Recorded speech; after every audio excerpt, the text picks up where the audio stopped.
Bonjour à vous tous, bienvenue sur le plateau de Champagne-Ardenne Matin. J'espère que vous allez bien. Vous le constatez, nous ne sommes pas aujourd'hui dans notre studio, mais nous sommes à Montier-en-Der, en Haute-Marne, à l'occasion du festival de la photographie animalière et nature qui a débuté hier, qui se poursuit jusqu'à dimanche. Un festival international, 18e édition cette année, qui génère vraiment de nombreux visiteurs. L'année dernière, 42 000 festivaliers tout de même.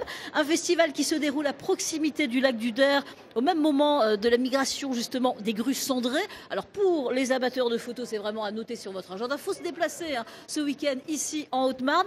Champagne-Ardenne Matin, vous le savez, c'est votre magazine de société. C'est en direct tous les jours pendant 52 minutes. Et aujourd'hui, au sommaire de cette émission, dans la première partie, nous allons vous parler de la biodiversité, thème de ce festival, la préservation des espèces, avec le travail au quotidien aussi de 2 photographes animaliers et d'un chercheur. Et puis, en deuxième partie, l'apprentissage à la photographie et le programme complet de ce festival. Mais avant de vous présenter mes invités, on va retrouver, oui, elle est là, Éléonore Autissier. Elle sillonne les différentes allées de ce festival. Vous êtes où exactement ?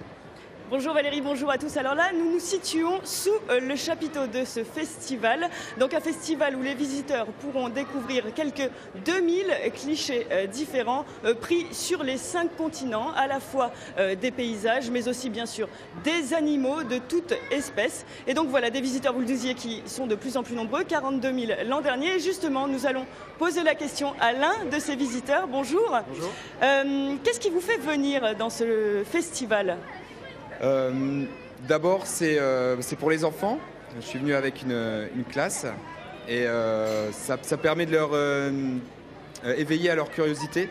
Oui. Chaque photo leur rappelle plein de questions et c'est très riche. On peut discuter de tout, de sciences, et puis c'est vrai que comme il y a beaucoup d'animaux, ça les passionne. Oui, c'est ça, c'est-à-dire les animaux, c'est vraiment quelque chose qui intéresse tous les enfants. Ici, ils ont quand même la possibilité de découvrir aussi beaucoup d'espèces. J'imagine que ça fait aussi partie de la pédagogie quand on emmène comme ça des enfants d'une classe, c'est important. Oui, tout à fait. Sur chaque photo, on peut répondre à énormément de questions, en effet, et ça correspond tout à fait aux apprentissages, au programme de ce niveau-là. Très bien, mais merci. Puis on va vous laisser continuer justement votre visite. Merci beaucoup. Et puis Valérie, Merci. à Oui, tout à l'heure. merci Éléonore. À tout à l'heure évidemment. Si vous nous rejoignez à l'instant, nous sommes en direct de Montier-en-Der, en Haute-Marne, à l'occasion du festival de la photographie animalière et de nature, ici à Montier-en-Der. Alors cette année, le thème choisi, je vous le disais tout à l'heure, la biodiversité passée, présente et future. Pour en parler, je reçois aujourd'hui Laurent Gélin. Bonjour Laurent. Oui, bonjour. Vous êtes photographe professionnel depuis une vingtaine d'années. Vous vous intéressez principalement aux problématiques environnementales et vous vous servez d'images vraiment comme support pour appuyer les discours scientifiques.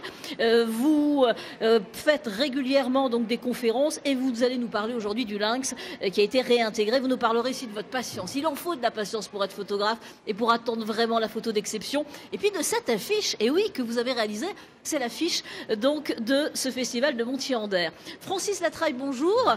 Alors vous êtes photographe, vous êtes peintre aussi, vous êtes photographe d'épaule, vous partez sillonner les terres australes et boréales et vous êtes complètement passionné par toutes les régions menacées par le réchauffement climatique et vous intéressez aux mammouths, vous êtes passionné aussi et là vous allez nous en apprendre des choses je pense sur les mammouths dans quelques minutes. Et puis Jean-François Steyer, bonjour. Bonjour. Vous êtes docteur en paléontologie, chercheur au CNRS, paléo biodiversité et paléo environnement, rattaché au Muséum national de l'histoire naturelle de Paris et vous allez nous parler de la biodiversité passée, de vos recherches évidemment sur les dinosaures. Merci à vous trois en tous les cas d'avoir accepté mon invitation aujourd'hui. Laurent Gélin, on va commencer avec vous.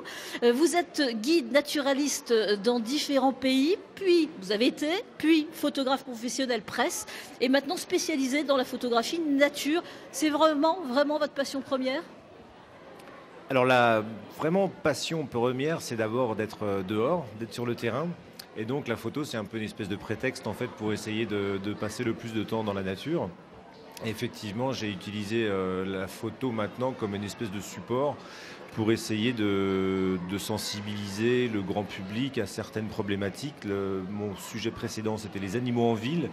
Et puis maintenant, effectivement, c'est le lynx boréal en Europe de l'Ouest. Alors je le disais, le calme vous plaît, je suppose. Quand on est un peu baroudeur comme ça, il faut aimer le calme et puis avoir de la patience pour revenir avec des clichés.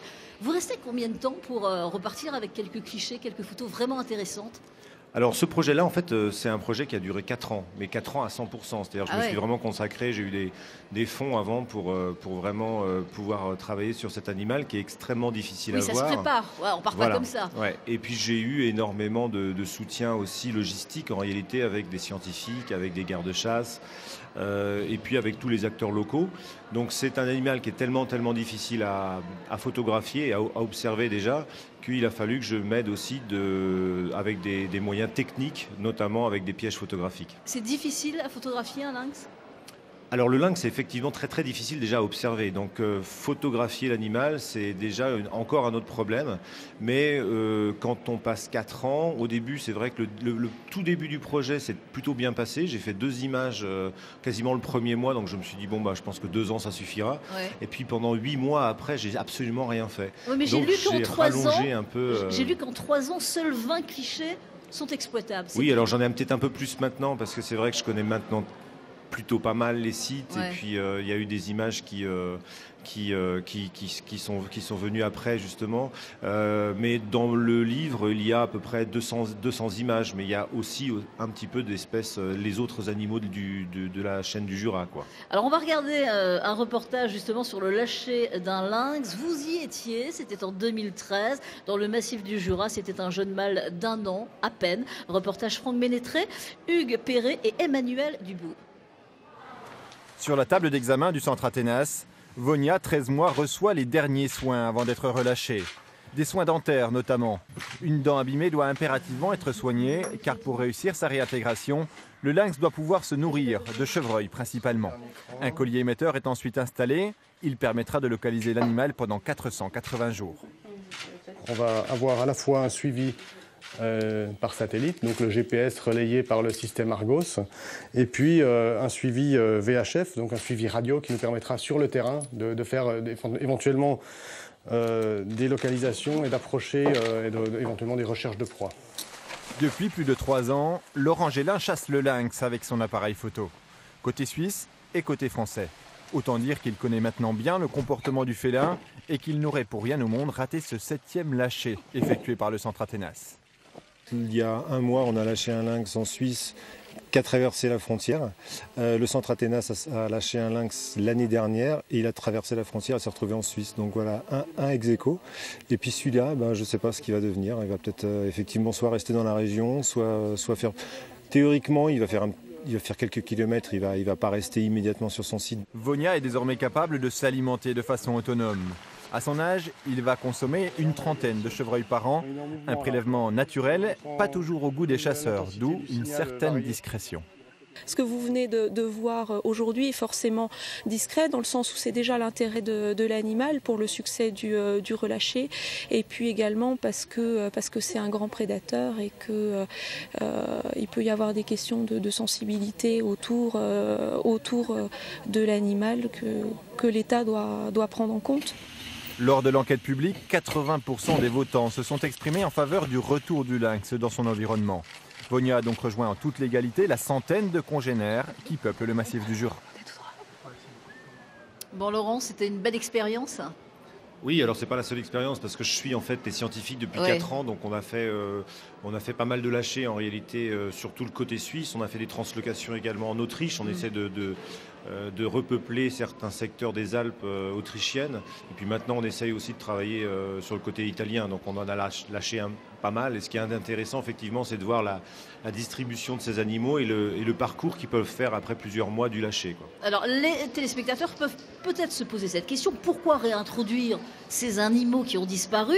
Est-ce qu'il y a vraiment un intérêt justement pour l'écosystème ? Alors en fait, le lynx, il a été réintroduit par des gardes en Suisse notamment, et dans le Jura parce qu'il y avait des problèmes de concentration de grands ongulés. En fait, il y avait les chamois, et le chamois a été réintroduit dans le Jura parce qu'il avait disparu. Il a été réintroduit, puis en fait, on s'est rendu compte qu'il y avait des grands troupeaux qui commençaient à avoir un sérieux impact sur la flore en fait. Et puis effectivement les chevreuils également. Donc il y avait absolument aucun prédateur, si ce n'est éventuellement la chasse. Sauf que la chasse n'est pas suffisamment, je dirais, présente toute l'année pour pouvoir avoir une régulation constante sur l'année. Donc là, le lynx va avoir tendance à éclater les grands groupes d'ongulés, d'herbivores, et puis on se rend compte que la flore reprend dans certains secteurs et d'autres animaux reviennent. Donc grâce à un prédateur, on peut voir même d'autres espèces et enrichir la biodiversité. Justement. Alors vous voulez en savoir plus sur les lynx, justement, de belles photos, de magnifiques photos, des idées cadeaux, on va vous en proposer justement des idées. Vous êtes en train de préparer peut-être justement tous les cadeaux. Eh bien, il y a des livres et le lynx, un magnifique livre que l'on trouve. Si vous venez ce week-end, si vous venez aujourd'hui ou ce week-end, ici vous pouvez, il y a une librairie, on en parlera tout à l'heure justement avec le président de ce festival, il y a une librairie où vous pouvez trouver tous ces livres, vous pouvez les acheter, sur les stands aussi, aller rencontrer justement ces passionnés, ces photographes, ces passionnés. Et vous êtes exactement où on peut vous retrouver? Alors je suis à la Halle Oblé en fait, donc voilà, je suis pas exactement. Effectivement tout près du grand, je suis dans Montier-en-Der. Il y a des petites navettes et puis on y voilà, va, exactement. et c'est vraiment sympa en tous les cas de se balader à Montier-en-Der. Donc vous le retrouvez ce livre, et puis l'affiche, c'est quand même, quand on vous a dit vous êtes sélectionné ou vous avez été choisi pour une affiche, c'est génial pour un festival. C'est un grand honneur en plus de faire l'affiche de Montier-en-Der. Oui, absolument. Et puis c'est une image que j'aime bien. Alors effectivement, il y avait différents choix, et puis ils ont choisi cet animal que j'avais photographié sur un secteur que je connais assez bien. Malheureusement, l'animal, il s'est fait écraser. Ça fait partie un peu des aléas de la vie de l'animal. Voilà, exactement. Voilà. Bon, on va continuer avec un autre passionné, évidemment, il est à côté de vous, Francis Latreille. Rebonjour, vous êtes photographe, je le disais tout à l'heure. Vous parcourez des kilomètres à l'étranger pour revenir avec des photos recherchées. Vous intéressez aux mammouths. Pourquoi les mammouths ? Oui, c'est un peu un accident de parcours en fait. Les mammouths, ça fait à peu près une petite trentaine d'années que je fréquente le Grand Nord, la Sibérie. Ouais. Et j'étais en balade en Sibérie, dans le péninsule du Taïmyr. C'est une péninsule qui remonte vers le pôle Nord, en Sibérie. Et là, j'ai eu le bonheur de rencontrer une ethnie la plus nord de la planète, qui s'appelle les Dolganes, qui sont éleveurs de rennes. Et je me suis aperçu chez ces éleveurs de rennes qu'il n'y a pas de bois dans la toundra. Donc leurs pièces usuelles, c'est-à-dire les pièces d'attelage de traîneau, les boutons, les manches de couteau, tout était fait en ivoire. Et l'ivoire, c'était l'ivoire de mammouth qu'on trouve dans la toundra, qui est ressurgi avec le temps, et puis il y avait aussi le côté réchauffement climatique. Donc on a demandé à ces ethnies, avec le chef d'expédition avec qui j'étais, de nous situer, éventuellement s'ils trouvaient des défenses d'ivoire très belles, de nous situer l'endroit où ils avaient trouvé pour peut-être trouver en dessous un mammouth. C'est ce qui s'est passé avec le premier mammouth Jarkov, du nom de la personne de l'ethnie qui l'avait trouvé. Et c'est ce fameux mammouth Jarkov qu'on a trouvé dans les années 2000, 1999, et qu'on a sorti du permafrost. Le permafrost, c'est la terre gelée. Et voilà comment ça a commencé. J'ai un peu trébuché sur un mammouth dans la toundra. Bon, alors, verra-t-on? Est-ce que vous pourrez me dire si on verra un jour des mammouths vivants en Arctique? Car c'est vrai que des chercheurs russes ont cette envie d'essayer de cloner des mammouths. Est-ce que c'est possible? Oui, c'est des chercheurs russes, mais surtout des chercheurs qui viennent de la Corée du Sud, du Japon, qui sont très passionnés par le clonage du mammouth. Ouais. Pourquoi pas? Je ne sais pas, je n'ai pas d'avis là-dessus. Moi, ce qui m'inquiète, c'est essayer de recloner une espèce qui a disparu. Ouais. On n'arrive pas à maintenir les espèces qui sont sur notre planète. Regardez, on voit des images là. On voit des images de vous. C'était où ça? Ça, c'était en Sibérie. Donc ça, vous voyez, c'était le chef d'expédition qui avait, avec un sèche-cheveux, déshydraté le permafrost. Il a fait un énorme brushing au mammouth. Et là, ce qui est fabuleux sur cette image, c'est qu'on a eu l'odeur du mammouth. Ah oui. L'odeur envahit le campement. C'est l'odeur qu'il avait il y a 50 000 ans. Enfin, celui-là a 30 000 ans, je crois. Ah oui. Et ça envahit. C'était une émotion. C'est une des plus belles émotions de ma vie. Oh, et là, il est stocké dans une cave de permafrost de terre gelée. Voilà, donc, ils sont bien conservés. Hein. Ah bah oui, parce que les caves sont à moins 18, donc il n'y a aucun problème. Et on garde la chaîne du froid. Donc la communauté scientifique internationale peut aller visiter ces mammouths, faire des prélèvements et continuer à travailler sur le biotope du mammouth. Parce que vous savez que dans les poils de mammouth, on trouve tout l'environnement du mammouth. On trouve des graminées, des pollens, des virus, des insectes. Et on peut lire le climat de l'époque dans les poils du mammouth. Qu'est-ce que vous ressentez, vous, quand vous retrouvez justement à côté d'un mammouth, quand vous faites cette photo? Ça y est? C'est toujours émouvant, surtout quand on a trouvé aussi un bébé mammouth. On a trouvé un bébé mammouth extraordinaire qu'on a appelé Liuba. C'était en péninsule de Yamal. Et ce bébé mammouth, il est mort, il avait 1 an, il y a 39 000 ans. Et quand on a fait l'autopsie de ce bébé mammouth à Saint-Pétersbourg, dans l'intestin du bébé mammouth, on a trouvé le lait de la maman, qui avait 39 000 ans. Donc ça, ce sont des grandes émotions aussi. Des particules de lait qui étaient très bien formées, qui étaient congelées depuis 39 000 ans. Donc ce sont effectivement comme notre ami, ce sont des grands livres d'histoire qu'on ouvre. Donc vous allez faire découvrir, parce que vous êtes ici aussi, vous exposez. Évidemment, on a vu des images là pendant que vous parliez de votre exposition. On a vu vos photos et le public peut venir dialoguer avec vous, discuter. Bien sûr, et ça, vous aimez c'est ça, parler. l'échange, c'est formidable. Surtout tous les enfants qui passent, qui sont curieux de la préhistoire du mammouth, c'est extraordinaire.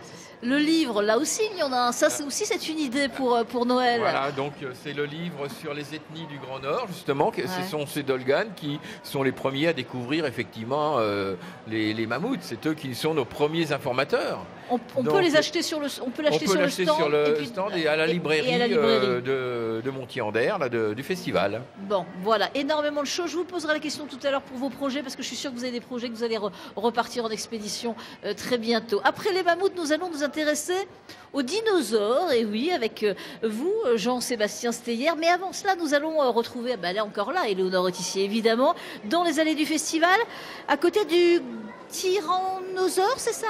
Tyrannosaure? Exactement, Valérie, c'est la star du festival cette année. Regardez, une reconstitution 6 mètres de long, le magnifique tyrannosaure. Donc, parce que le festival, bien sûr, on met en avant les animaux actuels, mais aussi on parle cette année des animaux du passé et pourquoi pas aussi des animaux du futur. Voilà, à travers ce stand, vous le voyez, des photos. En fait, ce sont des reconstitutions de l'équipe de Jean-Sébastien Steyer, des animaux qui existaient il y a des millions d'années.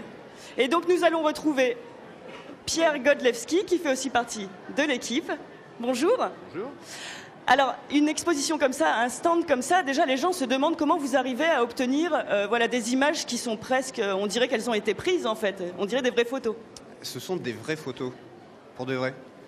Le travail qui est là, en fait, c'est de la photographie de studios d'animaux qui ont été conçus en 3 dimensions. Ce sont des sculptures tridimensionnelles numériques qui sont placées dans un studio virtuel et ensuite qui sont prises en photo.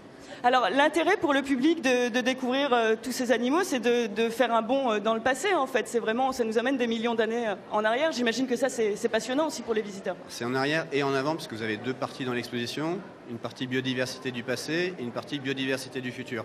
Comment est-ce que finalement ce grand fil de l'évolution, les plus vieux animaux qui sont représentés ici ont plus de 250 millions d'années et les derniers animaux représentés ont plus de 10 millions d'années. Donc ce qui nous intéressait ici, c'était d'être dans la Mecque de la biodiversité actuelle. Oui. Ce que les gens prennent en photo et viennent montrer à Monthy-en-Der, c'est des animaux qui existent aujourd'hui. Mais aujourd'hui, ces animaux-là, ils sont le fruit d'une évolution qui a commencé il y a très longtemps et qui n'est pas du tout finie et qui va continuer à évoluer. Et donc ce qui nous a intéressé, c'était ça, le travail créatif qui est fait par Marc Boulet et Jean-Sébastien Steyer, c'est d'imaginer comment est-ce que l'évolution continue et toujours en route. Simplement, comme c'est un phénomène qui est très lent, il faut beaucoup de temps. C'est pour ça qu'ils se sont projetés à 10 millions d'années pour présenter un voyage impossible, celui de la biodiversité du futur. Et là, c'est justement les photos qu'on découvre. Voilà, donc par exemple, l'oiseau de la mort, c'est ça? Voilà, Necropteris. Alors, chacun de ces animaux est conçu à partir d'une espèce existante aujourd'hui. Puisque, comme on l'a vu pour les animaux du passé, c'est le fil de l'évolution. Donc ça, ce ne sont pas des animaux qui sont inventés à partir de rien. On prend un animal qui existe aujourd'hui et on imagine comment est-ce qu'avec les pressions évolutives par l'avenir, elle va pouvoir évoluer et être sélectionnée par la sélection naturelle pour finalement être une espèce à part entière. Très bien. Merci beaucoup, Pierre Godlewski. Puis Valérie. À tout à l'heure encore dans ce festival. Merci, à tout à l'heure évidemment Éléonore. Jean-Sébastien Steyer, on a vu, c'était extraordinaire ces photos. On a vraiment cru que c'était vraiment de vraies photos. Vous êtes paléontologue, je le disais tout à l'heure, au Muséum national d'histoire naturelle de Paris et chercheur au CNRS. Vous êtes passionné et spécialisé dans la biodiversité passée. Vous étudiez l'évolution des espèces justement d'après les fossiles que vous ramenez du terrain et puis vous parcourez les différents pays. Alors les dinosaures, on peut le rappeler, ont quitté il y a 66 millions d'années, justement ils nous ont quittés il y a 66 millions d'années. Ce n'est pas la faute des hommes, mais c'est la faute principalement du climat, c'est ça ? Oui, il y a 66 millions d'années un changement climatique majeur dû à l'impact d'une météorite d'un côté de la planète et puis de l'autre côté il y a eu d'énormes volcans qui se sont réveillés en fait un petit peu avant et c'est cette conjonction de phénomènes a malheureusement impliqué l'extinction de certains dinosaures. Je dis bien certains parce qu'aujourd'hui les dinosaures se portent très bien, ce sont des petits dinosaures à plumes que sont les oiseaux en fait et quand je dis aux collègues ornithologistes qu'ils sont en fait paléontologues, ça les fait rire, mais c'est la réalité en termes d'évolution et de paléontologie.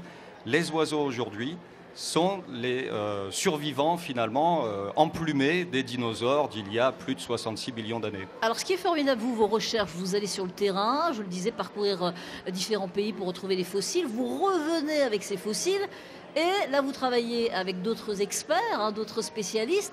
Et vous réalisez des choses comme ce que l'on a justement sur cette table. C'est incroyable. Dites-moi ce que c'est ça. Dites aux téléspectateurs, racontez-nous.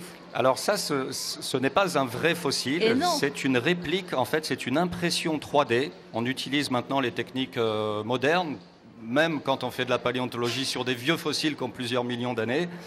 C'est une impression 3D d'un crâne d'un dinosaure nord-américain qui s'appelle Utahraptor, le raptor de l'Utah justement, qui est un État aux États-Unis.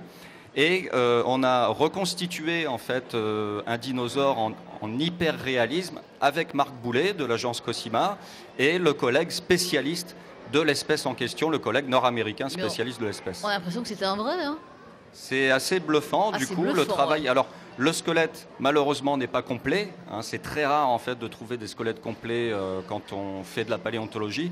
Au mieux, on a un crâne où, de temps en temps, on a à peu près 70, 80, 90% du squelette.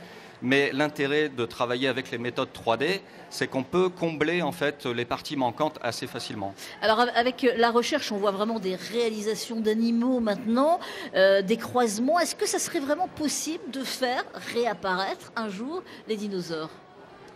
Non, ce n'est pas possible avec la génétique de reconstruire un dinosaure. Jurassic Park, c'est bien de la science-fiction. D'accord, c'est un film. Pour la simple et bonne raison qu'on n'est pas capable à l'heure actuelle, à partir de l'ADN, par exemple humain, de reconstruire un humain vivant, heureusement d'ailleurs, parce que ça poserait des questions éthiques. Et donc imaginez des fragments d'ADN ou des fragments de matière organique de plus de 66 millions d'années. Alors là, c'est mission impossible. Alors il y a peut-être des téléspectateurs qui se posent la question, qui se disent pourquoi il y a tant de recherches sur des animaux qui ont complètement disparu. Pourquoi ils insistent ? Votre réponse justement ? Eh bien, la réponse, on peut citer Nietzsche, qui n'était pas paléontologue, qui était philosophe et qui disait que le futur appartient à celui qui a la plus longue mémoire. Et c'est finalement en essayant de comprendre comment les espèces apparaissent, comment elles évoluent, qu'on peut anticiper un petit peu sur leur futur et peut-être limiter la casse en ce qui concerne ce qu'on appelle pompeusement l'érosion de la biodiversité pour finalement exprimer le fait qu'on rentre dans une extinction majeure qui est due à l'homme, au dégagement en fait, de gaz à effet de serre. Et peut-être que la paléontologie, finalement, qui est une science de la recherche fondamentale, aurait une application pour essayer de limiter l'impact humain sur la biodiversité actuelle. Est-ce que vous voyez dans quelques années des espèces d'animaux complètement disparaître ? C'est déjà en cours. Il y a, à chaque fois qu'on coupe un arbre, c'est un écosystème à part entière avec des espèces d'acariens, d'insectes, de coléoptères, endémiques en fait à l'arbre. Et avant de compter les espèces, avant de faire de la systématique et d'essayer d'estimer la biodiversité, on sait qu'à l'heure actuelle, il y a des espèces qui disparaissent. Bon, vous êtes passionnant en tous les cas. On va regarder vos livres aussi qu'on peut trouver justement sur le stand. Vous vous situez C'est ça, on se situe avec toute l'équipe de Cosima, juste derrière, au COSEC. Bon. On est juste sous le tyrannosaure. Voilà, juste à côté, juste à côté. Donc La Terre avant les dinosaures, c'est un livre qu'on peut trouver évidemment ici sur le stand, dans la librairie aussi de ce festival. Et puis on peut le commander évidemment. Et puis vous avez un autre livre, Exquise Planète. Donc voilà, des idées en tous les cas de cadeaux pour Noël. Merci. Je reviens avec vous dans quelques minutes. On va retrouver tout de suite justement Éléonore Autissier, toujours évidemment dans les allées. Exactement Valérie, et là nous nous sommes arrêtés au stand de l'Agence de l'eau qui fête ses 50 ans cette année. Je suis avec Didier Pinsonnet, bonjour. Bonjour. Vous êtes le directeur régional de cette agence. Alors pourquoi avoir installé un stand ici dans ce festival ?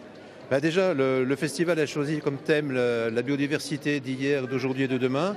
Il était logique pour l'Agence de l'eau de venir exprimer sa mission, parce que nous fêtons cette année les 50 ans de la politique publique de l'eau, pour laquelle l'agence est un grand partenaire. Et donc c'est intéressant d'être au contact d'un grand public averti sur les questions de nature pour les sensibiliser aux questions de l'eau. Et justement, quels sont les messages que vous voulez faire passer ? Les messages, c'est qu'on est tous acteurs de la qualité de l'eau, que l'on soit usager particulier, que l'on soit industriel, agriculteur. L'eau est un patrimoine commun et la réussite collective de l'eau viendra aussi d'initiatives individuelles conduites au niveau de chacun. Alors justement, quel genre de mission vous faites depuis 50 ans ? Quels sont justement les travaux sur lesquels vous travaillez, les projets ? Alors, les 50 ans ont été surtout marqués par ce qu'on appelle les actions sur le grand cycle de l'eau. Pour faire simple, c'est l'eau dans les tuyaux. Donc, c'est l'eau, les dispositifs d'assainissement, les stations d'épuration qui désormais relarguent dans le milieu naturel une eau parfaitement assainie. Ce qui a permis à la Seine, qui est l'axe majeur de notre bassin, du lac du Der aussi. Et du lac du Der, on a multiplié par 10 le nombre de la population piscicole en aval de Paris grâce à l'assainissement. Mais les 50 ans qui nous attendent maintenant, parce que 50 ans passés, c'est aussi 50 ans futurs, ça va être travailler sur le grand cycle de l'eau, travailler sur les rivières, travailler sur la qualité des masses d'eau, travailler sur la biodiversité qui frappe à notre porte. Et donc, c'est un travail qui n'est jamais fini. Et donc, il est important que le grand public se motive et nous accompagne, et surtout les décideurs territoriaux sur ce sujet-là. Très bien, merci beaucoup. Et puis Valérie, à tout à l'heure. Merci Éléonore, on vous retrouve dans quelques minutes. Merci messieurs d'avoir accepté mon invitation. Vos projets, vous repartez prochainement ? Oui, je vais avoir un projet sur le lac Baïkal en Sibérie, et puis je vais continuer un petit peu sur le lynx pour le filmer ce coup-ci. Bon, et vous ? Je vais continuer mes investigations dans le Grand Nord, c'est-à-dire que là on a trouvé un rhinocéros, un élan, un bison. Et pourquoi pas trouver un humain qui a quelques dizaines de milliers d'années, ce serait sympa. Voilà, donc vous viendrez nous en reparler évidemment pas trop, dans l'émission. Je sais que les hommes ont côtoyé les mammouths. Et puis vous, vos projets ? Je repars en Tanzanie et en Zambie à la recherche de reptiles bizarroïdes qui pourraient nous expliquer l'origine en fait des dinosaures. Bon, que de beaux voyages, que de beaux projets en tous les cas, et merci beaucoup d'avoir accepté mon invitation. Et n'oubliez pas, les livres sont présents justement pour les fêtes de fin d'année. Merci beaucoup, merci à vous. Mais pour le moment, il est l'heure tout de suite de prendre connaissance de l'actualité régionale, et le flash est présenté par Maxime Meyer. Bonjour Valérie, bonjour à tous. Revenons d'abord dans l'actualité de ce vendredi sur la nouvelle carte de notre région à partir de 2016. La Champagne-Ardenne, la Lorraine et l'Alsace ne feront plus qu'une, c'est ce qu'ont décidé les députés hier. L'Alsace intègre donc ce grand ensemble alors que ses élus ont longtemps battu contre, mais en contrepartie, Strasbourg a été désigné capitale de cette nouvelle grande région. Une annonce très précoce qui a eu le don d'énerver le maire de l'actuelle capitale régionale, Benoît Apparu, député maire UMP de Châlons-en-Champagne, était l'invité de notre 19-20 hier soir. On l'écoute. Châlons en a ras-le-bol. Il y a 15 jours, c'est pas il y a 3 ans, il y a 15 jours, on décide de supprimer tous les militaires de Châlons. 15 jours après, on décide de supprimer la préfecture de région de Châlons. Et qu'est-ce qu'on va nous dire la semaine prochaine ? Il y a un moment, trop c'est trop, et il y a un ras-le-bol très clair qui s'exprime. Ce qui est regrettable là-dedans, c'est que, comme toujours, ce gouvernement se couche devant ceux qui crient les plus forts. C'est pas comme ça qu'on gouverne un État. Et à Châlons, toujours les lycéens dans la rue. Ils protestaient dès hier contre un projet de l'académie de réorganisation des établissements publics de la ville. Un de ces lycées accueillerait tous les élèves de seconde. Des élèves qui se répartiraient ensuite dans les 3 lycées de la ville en fonction de la filière littéraire, économique et sociale ou scientifique qu'ils choisiraient en première. Les lycéens manifesteront aujourd'hui à partir de midi. Les professeurs ont déposé un préavis de grève pour mardi. Une action solidaire dans les Ardennes, action menée par les mamies tricoteuses, comme on les appelle. Ces expertes du tricot ont confectionné des dizaines de vêtements pour nouveau-nés qui seront distribués dans les prochaines semaines dans les maternités de Charleville-Mézières et Sedan. Des dizaines de bénévoles, des retraités, mais aussi des lycéens ont participé à cette action. J'ai des bébés, alors je suis contente de tricoter pour les enfants, hein. Forcément, hein. C'est agréable de faire des petites affaires pour les enfants. Les pédiatries accueillent des enfants de 3 mois à 16 ans. Donc il y en a un peu pour tout le monde. Et puis je pense que la maternité doit aussi se servir. Et le principal est que ça aille dans les familles et les enfants, bien évidemment. Et à un mois de Noël, les enfants sont aussi la préoccupation des compagnons d'Emmaüs. Une collecte de jouets aura lieu demain dans les supermarchés de la région pour l'opération « Laisse parler ton cœur ». C'est la 5e édition de ce dispositif. Les jouets feront ensuite l'objet d'une grande vente de solidarité le 6 décembre prochain. Voilà, c'est la fin de ce flash. On retrouve tout de suite Valérie Alexandre et toute l'équipe de Champagne-Ardenne Matin pour la suite de cette émission au Festival de Montier-en-Der. Merci beaucoup Maxime. On vous retrouve ce soir évidemment à 19h pour le journal et le prochain rendez-vous avec l'actualité, ça sera à 12h avec Laurence Laborie. Nous sommes toujours en direct du Festival de la photographie animalière et nature ici en Haute-Marne à Montier-en-Der et nous avons consacré cette première partie de cette émission à la biodiversité. Nous allons dans la deuxième partie nous intéresser à l'apprentissage de la photographie animalière avec Félix et Lucas Munier-Lavorel. Bonjour, vous êtes primés au concours de ce festival, vous allez nous parler évidemment de votre passion et puis peut-être de votre rêve un jour de devenir photographe professionnel. Je reçois aussi Cathy Bernot. Bonjour Cathy, vous êtes photographe et champardonnaise et ça c'est important et vous allez aussi nous parler de votre passion qui s'est carrément transformée en métier. Vous allez aussi nous détailler votre exposition justement vraiment originale avec des photos étonnantes, je peux le dire. Et puis Régis Lafarge, bonjour. Vous êtes le président de ce festival, un président heureux parce qu'un festival qui marche bien. Vous allez nous détailler toute la programmation justement de festival jusqu'à dimanche et il y en a des choses à voir. Il faut vraiment venir ici ce week-end. Félix Munier-Lavorel, alors catégorie 8-11 ans, primé au concours du festival cette année, et Lucas Munier-Lavorel, catégorie 16-18 ans, primé aussi. Lucas, je me permets de vous tutoyer, c'est possible? Oui, ça vous dérange pas? Lucas, dis-moi, alors toi c'est vraiment une passion qui a commencé à quel âge? Donc moi, c'est une passion qui a commencé depuis tout jeune, depuis l'âge de 6-7 ans.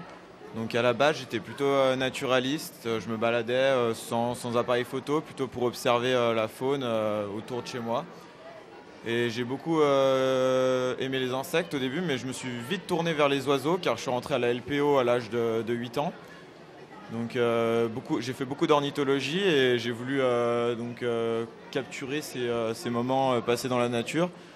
Et j'ai commencé la photographie animalière à l'âge de 9 ans en gagnant un concours. Alors là, on voit des photos, là. Ce sont tes photos? Voilà, exactement, ce sont mes photos. Donc maintenant, je me suis un peu diversifié. Je fais pas que des oiseaux. Donc là, on voit des photos de paysages de ma région, donc vers Annecy. Et c'est toi qui as justement donné cette envie, cette passion à ton frère aussi? Oui, un peu. Depuis qu'on est petit, on se balade dans la nature ensemble. Donc on fait beaucoup d'activités en commun, c'est vrai. Et je pense que ça lui a donné envie d'en faire et que maintenant il y va par lui-même. Et c'est vraiment bien, je suis content de lui. Félix, t'as vu, ton frère est content de toi, c'est bien. Hein. Félix, toi tu ne photographies que certains animaux, c'est ça? Non. Tous les animaux? Oui, et le paysage. Et le paysage aussi. Mais par exemple, moi, je voudrais que tu me fasses une photographie. Est-ce que tu dis oui? Je sais pas. Tu sais pas. Mais en répétition, c'était non. Je préfère la nature. Voilà, exactement. Tu préfères la nature et les animaux, et c'est ça qui t'intéresse. C'est pas vraiment prendre les copains en photo ou les copines. Non, c'est vraiment. Non, parce que j'aime vraiment la nature. T'aimes vraiment la nature. Et ton frère t'a appris plein de choses? Oui. Il t'a appris plein de choses. Alors, vous êtes primé, et ça c'est formidable, vous êtes quand même jeune, vous êtes primé, on va voir des photos, vous êtes primé actuellement. Et alors là, on voit cette photo. Félix, c'est ta photo, ça? Non, là c'est la mienne. D'accord, ok. Donc là, c'est ma photo qui a gagné le prix Monde Végétal en 16-18 ans. Ouais. Donc je suis vraiment content d'avoir reçu ce prix parce que je m'y attendais pas du tout. Le monde végétal, c'est vraiment un monde que je connais pas du tout. Je fais plutôt des animaux mammifères, oiseaux, amphibiens. Et c'est vrai que je me suis essayé au monde végétal l'année dernière et je suis vraiment content d'avoir pu satisfaire le jury avec cette image. Et ton frère aussi est primé, hein? Voilà, c'est ça, dans la même catégorie. Donc je suis vraiment content qu'on soit primés tous les deux. Tous les deux, ah ouais. Ça fait plaisir, quoi. Et la remise des prix, c'est demain. Ça, c'est la photo? Ça, c'est la photo de Félix? Oui. Alors, cette photo? Je l'ai pris avec un Canon étanche. Oui, parce qu'il y a le matériel et vous êtes venu avec le matériel. Ça, c'est important aussi, le bon matériel. Mais ça coûte cher? Ça coûte cher? Je sais pas. Oui, c'est vrai que c'est une somme, le matériel, ouais. Mais c'est vrai que ça fait bientôt 10 ans que je fais de la photo, donc au fil des années, on peut vite acquérir du bon matériel, surtout d'occasion. Il y a des bonnes affaires pour pas trop cher. Et bon, le matériel, ça fait pas tout, parce que j'ai pas le dernier de chez Canon ou des choses comme ça. Alors là, Lucas, voilà. T'es en train de photographier? Donc là, je suis avec un ami photographe également. Et là, on est en train de photographier. Donc, c'est le teaser de notre prochain, de notre voyage qu'on a fait cet été en Estrémadure, en Espagne. Donc, c'était pour annoncer notre voyage à tous les gens qui nous suivent. On le disait, il faut vraiment de la patience. On le disait tout à l'heure avec les photographes professionnels. Il faut vraiment de la patience. Tu as envie, toi, un jour, de devenir justement photographe professionnel, d'en vivre carrément? C'est vrai que beaucoup de gens aimeraient vivre de sa passion. Moi, j'en fais partie. Mais j'ai beaucoup d'autres centres d'intérêt, notamment l'écologie, la biologie et l'écologie, oui. Donc c'est pour ça que j'aimerais bien devenir chercheur en écologie et faire la photographie animalière en parallèle. Bon, après, si j'ai l'opportunité d'en vivre, pourquoi pas, c'est envisageable. Bon, je rappelle que tu as 18 ans. Tu as vraiment la tête sur les épaules. Hein, ça... Vous avez vu? Vous êtes fiers quand même. Vous étiez dans le jury, hein? Hein? Mettez le micro, oui. Oui, tout à fait. Vous étiez dans le jury? J'étais dans le jury et je me souviens parfaitement des images. Et c'était une très belle sélection cette année. Toutes mes félicitations. Je vous remercie. Et en tant que président, vous êtes fier d'avoir des jeunes comme ça? On est fiers, oui, parce que la relève est assurée et on espère qu'il se passionnera pour l'écologie, qu'il fera de grandes études, qu'il sera un grand chercheur, mais aussi un grand photographe. Et c'est de la graine de champion. Ah, il est bien parti. Je pense qu'il est bien parti. Tous les deux, ils vont réussir. Qu'est-ce que ça apporte justement d'être primé comme ça? On fait pas des photos pour les concours, bien sûr. On fait de la photo pour le plaisir. Pour le plaisir, très bien. On a envie de montrer à notre entourage ce qu'on voit, leur faire partager nos moments dans la nature. Et c'est vrai que quand on a envie de participer à un concours pour montrer à plus de gens notre travail, la nature, et montrer le beau, parce que c'est le beau qu'on protège. Et c'est vrai que voilà, ça fait plaisir de gagner, parce qu'on se dit qu'on a une vision assez artistique. Félicitations. Alors, on va vous montrer quelques images. Justement, c'est l'une des écoles les plus réputées dans la photographie animalière, la Nikon School. Une dizaine de stagiaires encadrés par 2 photographes confirmés. Ensemble, ils ont passé 3 jours au bord du lac du Der. 2 objectifs, parfaire leur pratique et se faire plaisir, évidemment, autour d'une passion commune. Vincent Tollet et Xavier Kless les ont suivis. Regardez.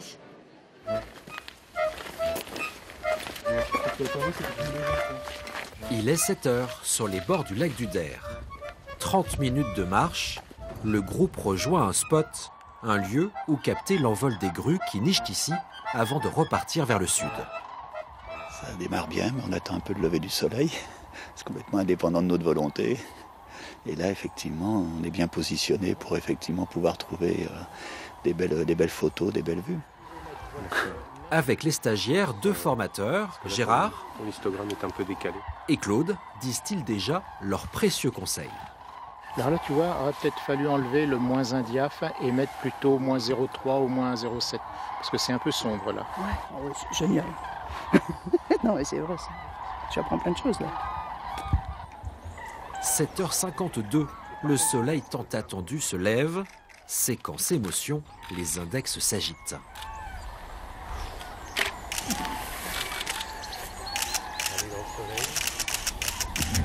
Les conditions de lumière ont été pendant quelques instants assez extraordinaires. Et ça nous a donné, c'était un peu ce qu'on attendait, ce qu'on espérait. Conjonction du soleil, des nuages, un passage de grue. Voilà, un peu le hasard, mais on était là aussi. Le plaisir, enfin, c'est superbe, hein. Bonne ambiance. Et où le plaisir justement là? Écouter, voir, sentir. Voilà, un bon moment, un bon moment. Rapide démonstration de camouflage, essentielle pour se rendre invisible et s'approcher de la faune. Et le groupe s'en va. Il part s'essayer à une autre pratique, celle de l'affût. Une simple cabane. Grandes aigrettes blanches et hérons cendrés ne sont qu'à quelques mètres. Le lieu est bondé. Un paradis pour photographes. Le héron vient de pêcher un poisson. Le héron a le poisson dans la gueule. Image superbe. Petit moment de flottement, un martin-pêcheur s'est posé juste à côté de l'affût. Les couleurs sont fantastiques. Le bleu, un bleu métallique comme ça, c'est un bleu qu'on rencontre très rarement dans la nature. Des couleurs physiques qui sont en fait des couleurs de reflets de soleil. Que la photo, c'est magique. C'est fixer des choses que l'on voit comme ça, de façon éphémère, et de les faire partager aux autres. Amour de la photo, mais surtout de la nature, le lien entre tous ces passionnés. Le lendemain, le stage les emmènera au parc de la Forêt d'Orient pour capter cette fois la vie du grand gibier. Oui, c'est plutôt sympa, hein, ça tente quand on voit ces images. 750 € pour un stage de 3 jours, le matériel est prêté et certains ensembles boîtiers plus objectifs dépassent quand même les 10 000 €. Cathy Bernot, vous êtes photographe. Avant, vous avez débuté alors, par la palette et le pinceau à la main. Et puis, vous avez été attiré par l'objectif. Actuellement, vous photographiez des paysages marnais et vous inspirez des lieux carrément marqués par la Grande Guerre. Pourquoi ? En fait, je pratique une photographie basée sur l'émotion plus que sur le reportage. Et j'ai besoin de m'immerger dans des lieux chargés en émotion ou en histoire. La précédente exposition était plus sur des lieux historiques, mythologiques. Et là, je vais rechercher cette petite histoire de la Marne pour faire naître mes photos, en fait. Là, on vous voit justement... en plein travail, préparé, photographié. Alors là, c'était où? Vous s'en souvenez? Je ne sais pas d'où viennent les images. Ah oui, il y a oui, 2 ans, exactement. Il y a 2 ans. C'était l'exposition que je présentais déjà à Montier-en-Der il y a 2 ans, au soleil couchant. Et là, c'était sur le Mont Aimé, en fait, qui est un lieu... assez lourd aussi, qui a un passé historique assez chargé. Et c'est vrai que j'allais, pour d'autres photos, j'allais aussi chercher toutes ces émotions portées par la terre pour faire des images. Alors, ce que vous aimez, vous m'avez dit, c'est vraiment le mouvement et la photographie avec le mouvement. Alors, on va voir des photos de votre exposition. C'est vraiment... sensationnel. Enfin, moi, je trouve que c'est particulier. C'est même impressionnant. On a l'impression de voir vraiment de la peinture. J'ai fait 20 ans de peinture avant de toucher un appareil photo et en fait j'étais arrivée un petit peu à la fin de ce que je pouvais faire en peinture et la photographie m'a vraiment donné un nouveau souffle. On les voit à l'antenne, exactement. On a l'impression. Et là j'arrive à imprimer, en fait je cherche à imprimer mon geste exactement comme je le faisais avec le pinceau dans la matière donc de la peinture. Donc en mouvement, c'est-à-dire que c'est en mouvement pour avoir ce cliché. Par exemple là, regardez, on a l'impression vraiment que c'est une peinture. Si on peut la laisser à l'antenne, ça serait bien. On a vraiment l'impression que c'est une peinture. Ça, c'est vraiment, j'ai voulu vraiment faire un dessin au fusain, mais en ayant simplement un boîtier. Je bouge, je ne fais rien d'autre, pas de post-traitement, pas de retouche sur ordinateur, et simplement écouter la lumière, en fait, travailler avec la lumière et lâcher prise à un moment donné pour calligraphier comme un calligraphe avec son pinceau. C'est exceptionnel. Il faut vraiment aller vous voir. Vous êtes, dites-nous où vous êtes exactement. Je suis au chapiteau, allée 2. Et à Montier-en-Der. À Montier-en-Der, juste à côté là. Voilà, si vous venez vraiment déplacez-vous ce week-end, aujourd'hui, hein, évidemment. Et puis vous pouvez discuter, dialoguer avec une passionnée. Qu'est-ce qu'ils vous disent quand ils vous voient, quand ils voient ces photos? J'ai eu des réponses, des réactions hier très très touchantes et enfin voilà, ça a été beaucoup d'émotions cette première journée, c'était formidable. Bon, beaucoup d'émotions, elle nous donne aussi beaucoup d'émotions, Éléonore Autissier, parce qu'elle est encore en train de sillonner évidemment ce festival et c'est toujours beaucoup d'émotions de la retrouver. Vous êtes avec qui? Alors Valérie, vous le savez, ce festival, on peut bien sûr découvrir des magnifiques clichés, mais on peut aussi, et ça c'est atypique, réserver des voyages photos. Et donc je suis avec Cécile Domins, bonjour. Vous êtes l'une des fondatrices justement d'une agence de voyage qui propose en fait des voyages photos pour prendre des photos. Alors vous proposez une 50aine de destinations, c'est ça? Oui, c'est ça. En fait, nous on a démarré ça il y a 8 ans maintenant. Et le principe c'est de partir en petit groupe avec un photographe pro pour apprendre la photo sur le terrain. Et donc nous on a dans notre brochure une 50aine de destinations. Donc il y a pas mal de week-ends sur la France et puis des choses à l'étranger, voilà, en Europe ou beaucoup plus loin. Est-ce qu'il y a une condition pour pouvoir participer à ces voyages? Il faut avoir envie de faire de la photo, d'apprendre. Donc les gens qui viennent avec nous sont des gens soit très débutants en photo, soit des gens beaucoup plus experts qui ont envie de partager leur passion avec un groupe qui part vraiment sur un rythme photo, calé sur les belles lumières, sur des trajets assez courts pour avoir le temps de faire leurs photos. Donc il n'y a pas de condition ni de niveau ni de matériel photo. Il faut, voilà, c'est l'envie de progresser, de partager sa passion surtout sur le terrain. Est-ce que ce genre de voyage justement a le vent en poupe? Voilà, on l'entendait tout à l'heure dans l'émission, beaucoup de gens veulent apprendre la photo. Quand ils vont dans un festival comme ça, c'est intéressant. Est-ce que vous, c'est une formule qui marche bien à l'heure actuelle? Oui, en fait, nous, on a démarré, donc il y a 8 ans, on avait 3-4 destinations. Maintenant, on a 50 destinations. On était 3 fondateurs au départ. Aujourd'hui, on est quasiment 30 avec une équipe d'une vingtaine de photographes qui accompagnent et qui construisent les voyages avec nous. Donc c'est vrai que je pense que le numérique fait qu'il y a beaucoup de gens qui se remettent à la photo, qui s'équipent de réflexes, beaucoup plus qu'en argentique, et qui se retrouvent devant des choses un peu compliquées dans les menus et qui ont envie d'apprendre et de progresser. Il faut compter combien pour une fourchette de prix pour un voyage? Alors, nous, sur les week-ends en France qui font 3 ou 4 jours, c'est dans les 500-600 euros, tout compris, pension complète, pour un petit groupe de 8. Et à l'étranger, on va dire qu'on va de 1500-2000 euros sur des semaines en Europe, jusqu'à les plus chers, c'est du 4000-5000 euros dans des destinations un peu plus lointaines. Voilà. Très bien, merci. Merci beaucoup. Et puis Valérie, au revoir. Voilà, je vous dis, on conclut sur ces images. Bien sûr, merci beaucoup Éléonore pour toutes ces interventions aujourd'hui. Régis Lafarge, vous êtes le président de ce festival et un président heureux. Bonjour. Vraiment de beaux invités, des photographes passionnants, on l'a vu dans cette émission. Beaucoup de choses à nous annoncer aujourd'hui. 42 000 visiteurs l'année dernière, mais comment vous faites ? Je pense qu'on fait avec les photographes qui nous amènent de superbes expositions et un public qui est amateur éclairé et qui est fidèle au festival. Et certains viennent depuis le début. Et de partout, hein. Et de partout, de toute la France, de l'étranger, des pays dont on ne soupçonnait même pas qu'ils pouvaient venir jusqu'à Montier-en-Der. Et c'est fait grâce au festival, et grâce aussi aux photographes. Et quand on voit la graine de champion avec Félix et son frère, on se dit qu'on a encore du pain sur la planche pour faire que Montier reste un peu le temple de la photo animalière et de nature. Alors, il y a des animations, il y a évidemment des conférences, on va en détailler quelques-unes.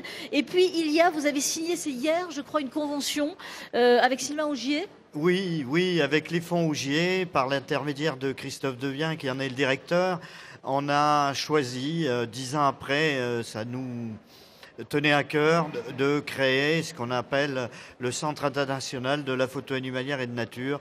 C'est-à-dire qu'avec les technologies modernes, avec les photographes, on va essayer de faire des moments un peu inoubliables, de perfectionner des techniques et pourquoi pas des jeunes venir se perfectionner et côtoyer les plus grands photographes. Et je crois qu'on apprend des deux côtés, du côté des plus jeunes qui apprennent aux plus anciens et des plus anciens qui apprennent aux plus jeunes. Ouais, exactement. Alors, au programme, de belles choses et une belle conférence demain à 16h. Oui, on est très honoré d'accueillir un conférencier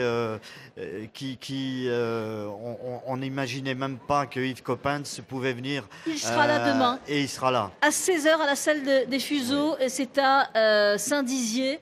C'est à Saint-Dizier, ville partenaire depuis le début et avec qui on peut travailler et développer des grands projets. Sur la figuration de l'homme fossile, c'est ça. En tous les cas, c'est le thème. C'est le thème de Yves Coppens demain. Exactement. Il y a des pôles consacrés au matériel de photo et d'optique. Ici, si on se balade, évidemment. Il y a des expositions, il y a de nombreuses conférences.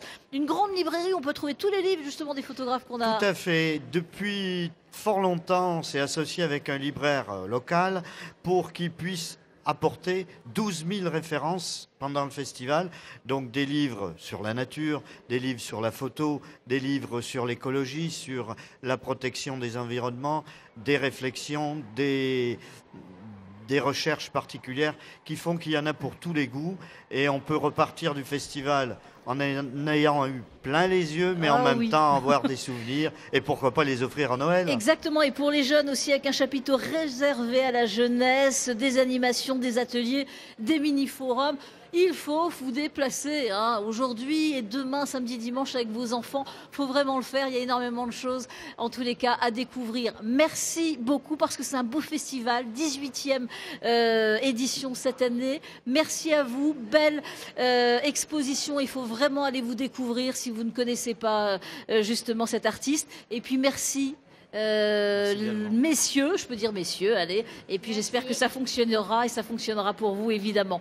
Merci beaucoup et merci encore à Éléonore. Voilà, cette émission se termine, je vous retrouve lundi on sera dans nos studios dès 9h50 en direct et je vous parlerai de l'insertion professionnelle, comment se réinsérer dans la vie professionnelle après avoir été au chômage pendant quelques mois ou quelques années.